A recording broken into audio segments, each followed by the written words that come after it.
Hola a todos, aquí estamos nuevamente para seguir tratando el capítulo 2 de introducción a la noción de sistema. Entonces, déjenme compartir mi pantalla con la presentación.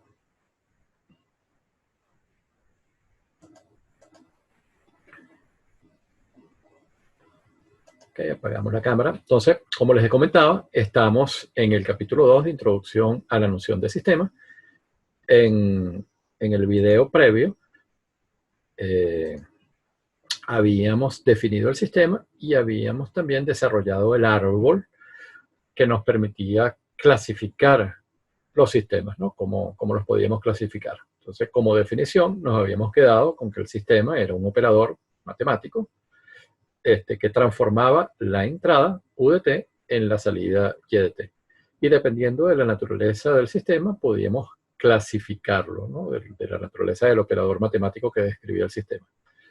Entonces, en el capítulo o en el video de hoy, vamos a considerar las propiedades, pero las propiedades van a ser 4 las que vamos a hablar, la de sistemas lineales, no lineales, sistemas invariantes y variantes, causalidad y estabilidad. Entonces, en este primer video vamos a hablar de linealidad y de invariabilidad en el tiempo.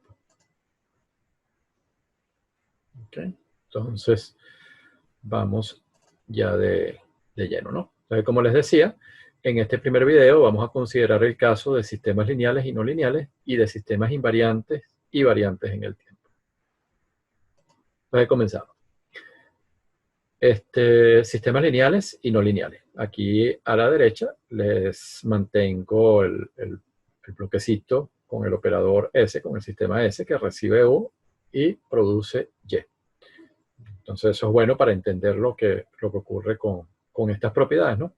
Entonces tenemos un sistema S con entrada U de t y salida Y de t, y diremos que ese sistema es lineal si cumple dos requisitos, el operador matemático que describe el sistema. La primera es que S es homogéneo. ¿Qué quiere decir que sea homogéneo el sistema? Que si para cualquier constante alfa real se cumple que alfa por U de t produce la salida alfa por Y de t. ¿Qué quiere decir esto? Que si nosotros escalamos la entrada por un factor alfa, si el sistema es homogéneo, ¿okay?, dentro de la propiedad de linealidad, la salida se verá afectada por el mismo factor alfa. Nosotros multiplicamos la entrada por 2, si el sistema es homogéneo, bueno, la salida también experimentará un escalamiento por ese mismo factor de 2. Eso es lo que quiere decir la propiedad de homogeneidad, que los efectos son proporcionales a las causas. La segunda condición que debe cumplir el operador S para que sea lineal es que S debe ser aditivo. ¿Qué quiere decir eso? Que si la respuesta a una entrada U sub 1 es Y1 y la respuesta a una entrada U sub 2 es Y2, si nosotros sumamos, cuando digo sumamos es sumamos con signos, sumamos algebraicamente las señales, entonces la respuesta será la suma algebraica de esas respuestas individuales. Entonces, el sistema descrito por el operador S es lineal si S es tanto homogéneo como aditivo. Entonces, un comentario, ¿no? Aquí una observación. Las propiedades de homogeneidad y aditividad se suelen englobar en lo que se conoce como el principio de superposición. Esto es, si se aplica una combinación lineal de entradas al sistema, si el sistema es lineal, entonces la respuesta va a ser una combinación lineal de las respuestas individuales. Y por otra parte, si no se verifica la condición de homogeneidad y o la de aditividad, el sistema entonces es no lineal. Veamos un ejemplo.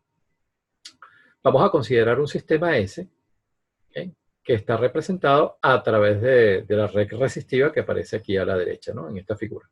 Y nos piden que estudiemos el comportamiento de este sistema, ¿okay?, desde el punto de vista de la linealidad, considerando dos situaciones. La primera, que las dos resistencias son iguales, R1 igual a R2, y la segunda, que R1 es igual es proporcional, mejor dicho, a la entrada de UDT, pero a través de R2. Entonces vamos a analizar o estudiar la linealidad para esas dos situaciones. Entonces fíjense que este sistemita, esta red resistiva, se puede asimilar a nuestra representación gráfica a través de un bloque para el sistema, ¿no? Entonces vamos con la primera condición. Tenemos que R1, la resistencia R1 es igual a la resistencia 2, ¿no? A R2. Aplicamos la ecuación del divisor de tensión. Entonces la salida Y de T, que es el voltaje en la resistencia 2, va a ser igual a R2 entre R1 más R2, ¿no? A esta fracción resistiva de lo que es el voltaje de entrada, U de T. Reemplazando la condición de que las resistencias son iguales, eso nos va a dar como resultado de que la salida es simplemente un medio del voltaje que apliquemos a la entrada. Para estudiar la linealidad, entonces, aplicamos la entrada, esta U de T igual una combinación lineal de dos entradas, U1 y U2. Aquí estas U1 y U2 son entradas genéricas.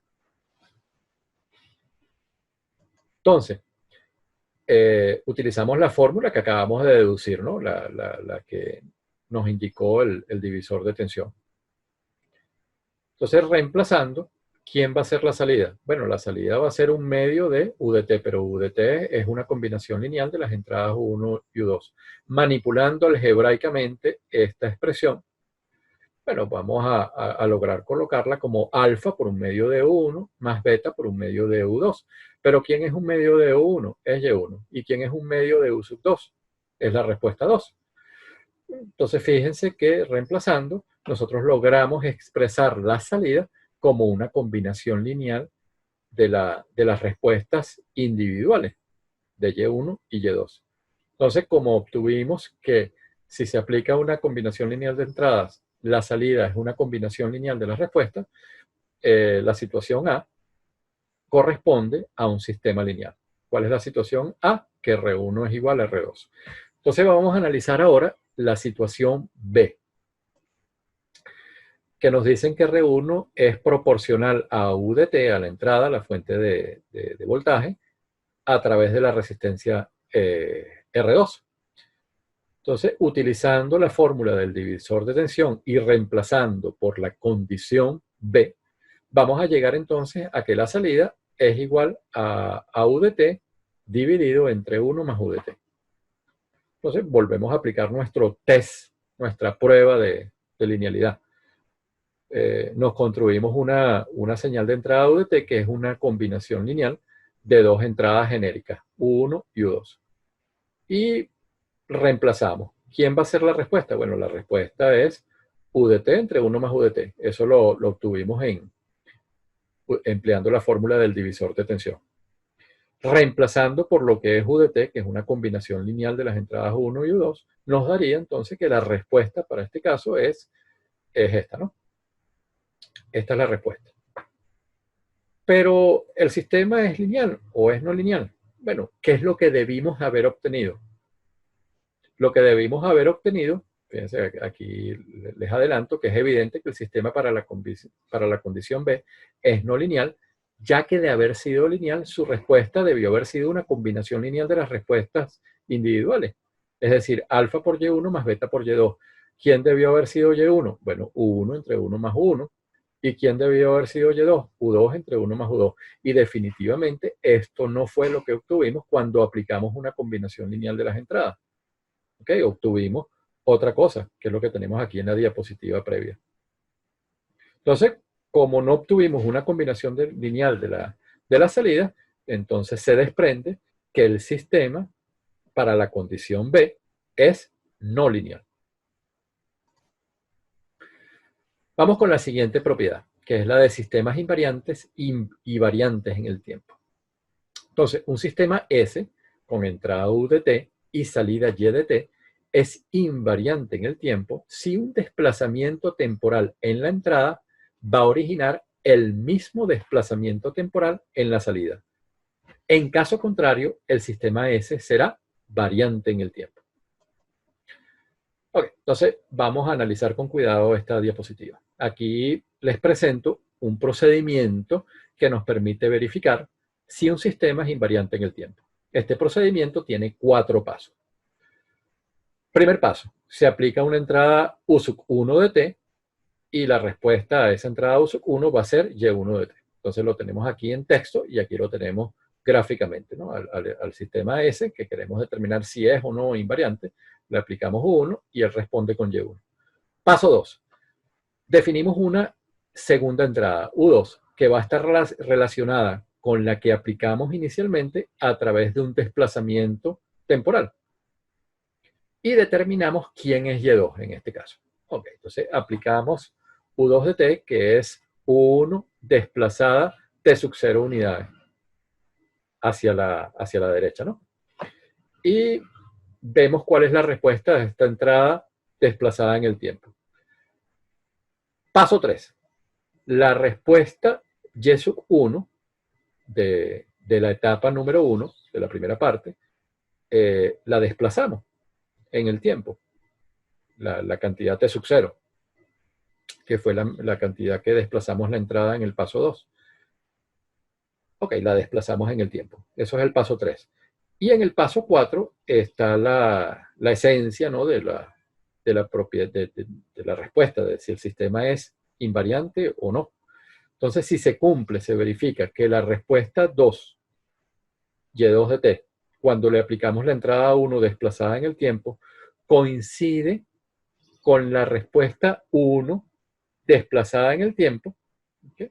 Se tendrá que el sistema es invariante. En caso contrario, será variante. Entonces, esto, bueno, yo les pido que lo analicen con cuidado. La prueba es muy sencilla y eso lo vamos a ver más adecuadamente con esta observación, que tiene la esencia del test, del procedimiento de prueba que acabamos de ver. Entonces, ¿qué es lo que tenemos en esencia? Tenemos un sistema descrito por el operador S, que nosotros estamos interesados en determinar si es invariante o no. Entonces se le aplica una entrada USUC1 y él va a responder con Y1. Entonces, para que entiendan esto mejor, bueno, aplicamos un escalón a las 7 de la mañana y él nos va a responder con esta forma exponencial a las 7 de la mañana. Perfecto. Entonces, el paso 2 que nos decía, bueno, aplícale ahora una segunda entrada que es la que aplicaste antes, pero desplazada en el tiempo. Ok.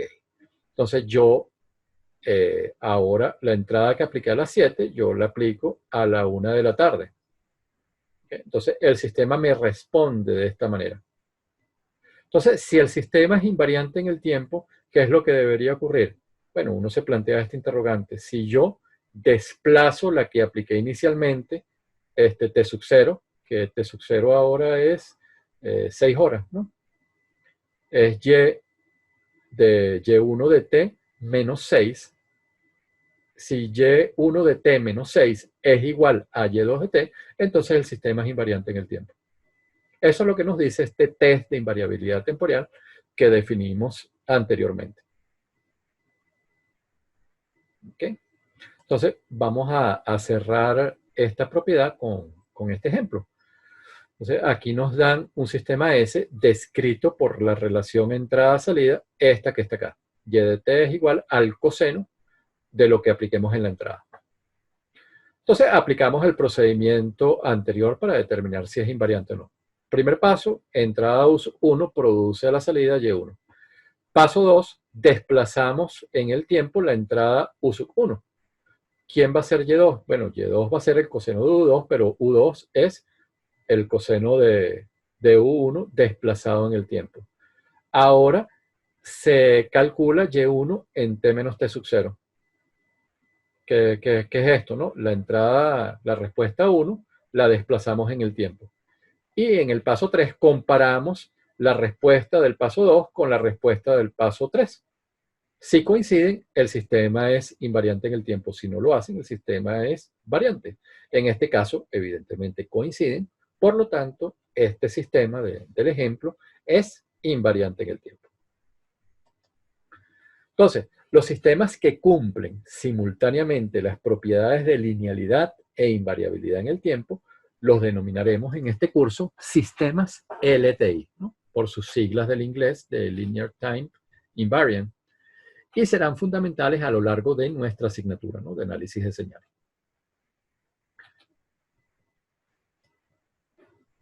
¿Okay? Entonces, bueno, con esto concluimos este video donde hemos considerado estas dos propiedades que van a ser fundamentales en nuestro curso, en nuestra asignatura de análisis de señales, ¿no? La propiedad de linealidad y la propiedad de invariabilidad en el tiempo. Y los sistemas, como les comentaba ahora al final, que cumplan ambas propiedades, los denominaremos, nos referiremos a ellos como sistemas LTI. ¿Okay? Entonces, muchas gracias por su atención, que tengan un excelente